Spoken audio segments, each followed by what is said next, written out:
ধামরাই বাজারে ফাইসা গেছি, মানে এখন বর্তমানে আমরা ধামরাই আসছি। আইসা এমন ফাঁসছি, ভাইরে ভাই বৃষ্টি দেখাচ্ছি, কি পরিমাণ বৃষ্টি হইতেছে।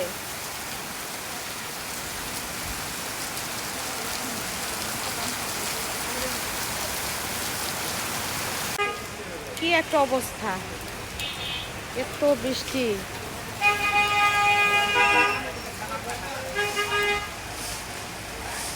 ধামরাই বাজারের অবস্থা বৃষ্টিতে হাবুডাবু না হাবুডুবু। তো আমরা এখানে একটা মার্কেটের সামনে এসে আশ্রয় নিছি, আপাতত মার্কেটের সামনে আছি।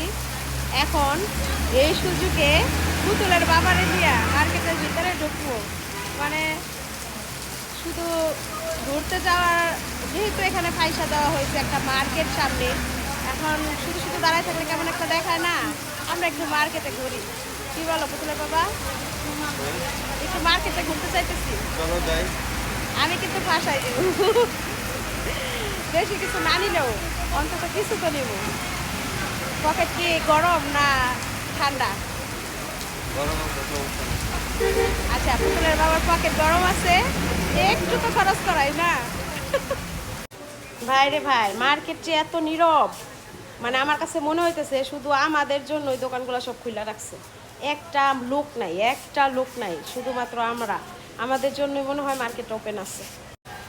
দেখেন, এটা কি মার্কেট বলা চলে? কোথাও কোনো দোকানে একটা কাস্টমার আছে? নাই। কেন নাই?